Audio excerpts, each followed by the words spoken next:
Hey, what is up? It's Berlin back with yet another video for you. Wow. Okay, so if you're a regular viewer of my channel, then you've probably seen I've already uploaded a video about Trisha Paytas today. I'm back again. I am back again bitching about Trisha because Trisha has done yet another stupid thing. And this one, people are not liking it. People are really not liking this from Trish. Okay, so I went over to TikTok and Trisha is dressed up there with Moses in Arabic kind of cosplay. Okay, so I went over there, I had a look at it and I thought, that's a little bit off. Then you go over to Trisha Paytas' Instagram. Oh yeah, okay, same thing. Trisha is there in all of the Arabic kind of headwear and stuff. And then there's a tiger that's been blinged up, a crystallized tiger. So she's called the tiger Raja, like she's trying to sort of cosplay Aladdin.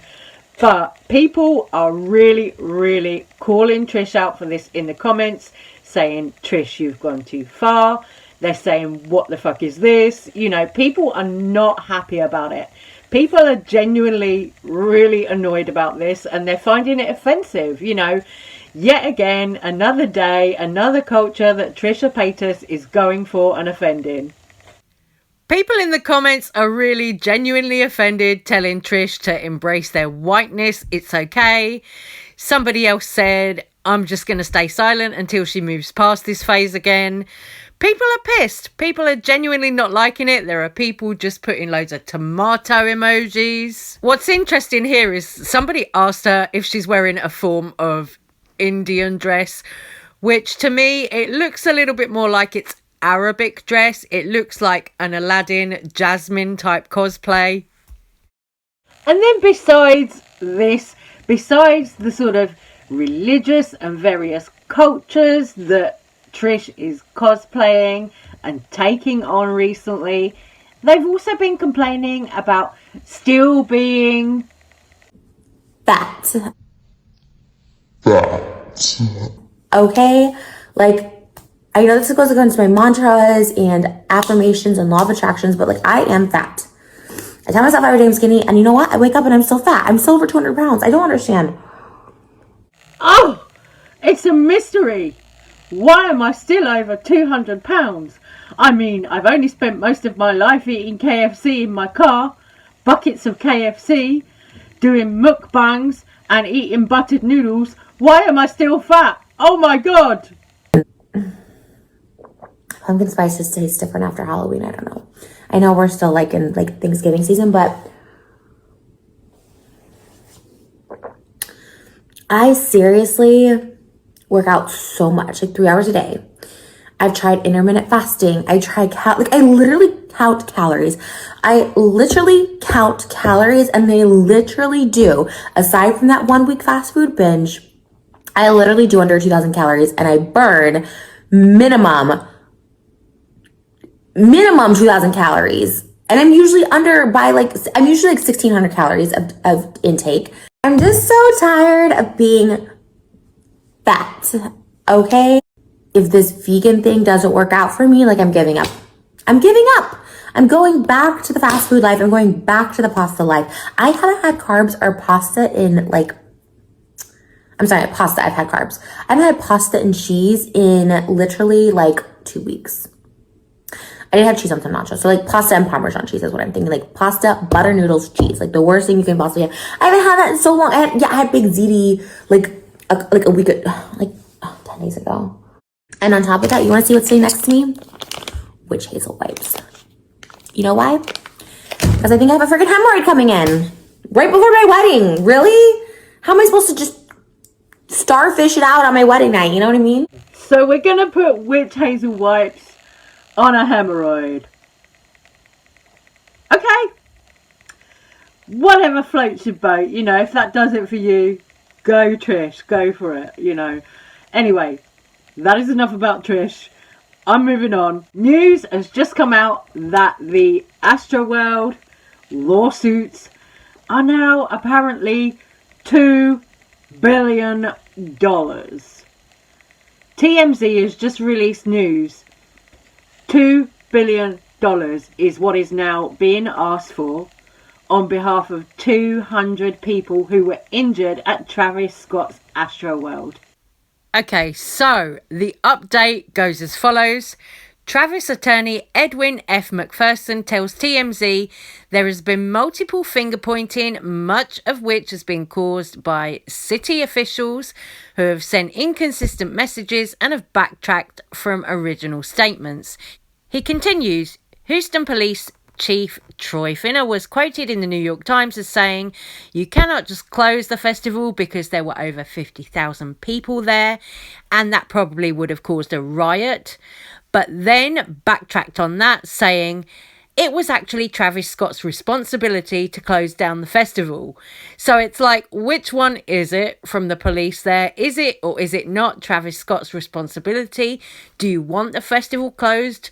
Or do you think it's not safe to just close the festival because you think all those people will have just rioted?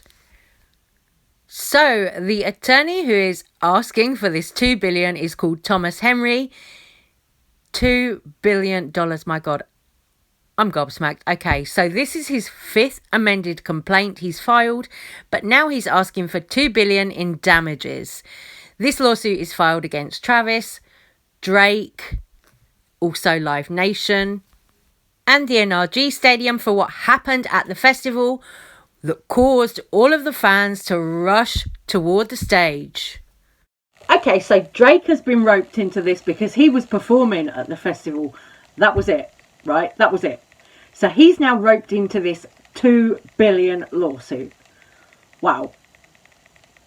This is insane. I mean, when I hear this $2 billion lawsuit, I'm like, they're really trying to end Travis Scott's career with this. They are going for the jugular. They are really, really trying to broke this man. Absolutely. You know, I mean, yes, you've got the NRG Stadium, Live Nation, also Apple, who are involved in lawsuits because Apple was streaming the event. So, you know, it's not just Travis, it's also Drake. Like, this is huge. Absolutely huge. I'm like, oh my God, wow. You know, but one thing that I want to say, like, when I've been at gigs myself and it's been like that, when the crowd are pushing towards the stage or swaying to the side or whatever, you know, most of the acts that I've seen, they'll always be like, okay, wait, hold up, we're going to stop the show. Everybody needs to take 1 step back or 2 steps back, whatever, you know, and it's like that. They try and control the crowd. So it seems that that is what didn't happen at Astroworld. You know, we can all talk about it. You know, it is just a horrible, horrible tragedy and it shouldn't have happened. You know, there are rare occasions where people do die at festivals or at concerts. But like, this is the biggest thing that we've seen like this. I feel like in years, you know, this is really the biggest thing that we've seen of this nature. So like, what I don't understand is Travis Scott on stage seeing ambulances go through the crowd because he was up on that podium. So he must have been seeing ambulances go through the crowd. You know, he was seeing, absolutely was seeing people getting carried over the barrier who were already passed out, gone, whatever. He saw that because at one point he did stop and be like, okay, that dude needs to get out. We need to get that dude help. We need a paramedic for that dude. You know, at one point he saw that and he acknowledged it. So he knew, but he didn't stop the show, pause and say, okay, everyone take a step back or 2 steps back. He didn't do that. So like now, because he didn't do that, all of this, people lost their lives, 10 people. And now all this money that he's going to have to pay out, various lawsuits, Apple, NRG Stadium, Drake, everybody. Like, this is insane. It's just a horrible, horrible tragedy. Like, but it should never have happened. It should never have got this bad.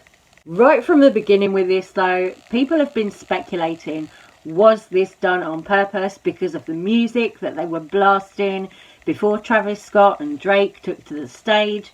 You know, they were playing this kind of weird low frequency music that can make people feel nauseous, anxious, get people riled up. And that was going on for like 7 hours before Travis Scott took to the stage. So that was one kind of little conspiracy theory thing that was going around. Then you've got the fact that Travis himself was wearing a t-shirt with a demon on it that was kind of passing through a portal. So then those conspiracies started about this. Oh, was it done on purpose? Is it the work of Satan? Was Travis sacrificing souls? All of this, which I do think is a little bit much, a little bit far-fetched. But then when you look at it, there was images and things going on behind Travis Scott on the stage. Then also, if you looked at the promotional stuff that was used to promote Astroworld before it actually happened, there was some kind of satanic kind of imagery that was being used, you know. So I understand why people maybe jump to those conclusions. I'm not saying that I would fully believe that myself. You know, I definitely think a lot of it was oversight on the part of Travis Scott, on the part of the people who hired the security, all of that. You know, I think a lot of it is a lot of failure in planning the event. You know, personally, that's what I think. You know, other people might say different, but me, I think it was on the part of Live Nation, NRG Stadium. You know, when they were organising the festival, it was their duty to make sure that all of the security were trained, fully qualified, and they didn't do that. So that was one mistake. And then Travis Scott on stage, you know, not asking people to take a step back when he could clearly see that people were passing out at the front from being squashed, trampled. You know, it's all of them. They're all responsible. Blood is on all of their hands now. You know, is what it is. Anyway, I'm going to stop talking about Astroworld right there and look at this makeup today. Yes, sorry, I'm transitioning into makeup because, you know, we need some happiness. You know, it can't all be doom and gloom all the time.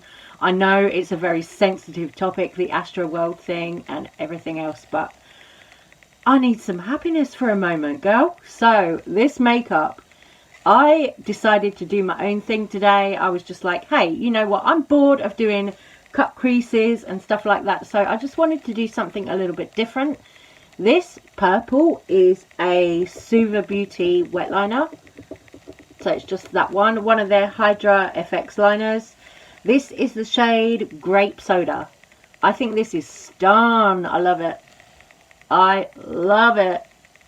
And then these pink dots that I've got on here are actually eyeshadow, and I actually use the shade Trisha from the Conspiracy palette. Yep, good old Trisha Paytas, the pink one in there. Good old shiny metallic pink. I wasn't going to use any, but then I was like, no, I want to use a little bit of eyeshadow in this look somehow. So that's what the pink parts are, those little dots. Then the highlighter that I'm wearing here is the Jeffree Star. This is an old one. This is the family collection and it's Nefri. So it's like a really pretty lilac gorge shade. And then lips. One of the dogs. Speaking about Jeffree Star's dogs and his cash grab pet line. Delicious is what's on my lips. And the Scorpio liner. But I love this shade. This is one of my favourite lipsticks. Honestly. Sexy greyish, kind of purple tone. I love it.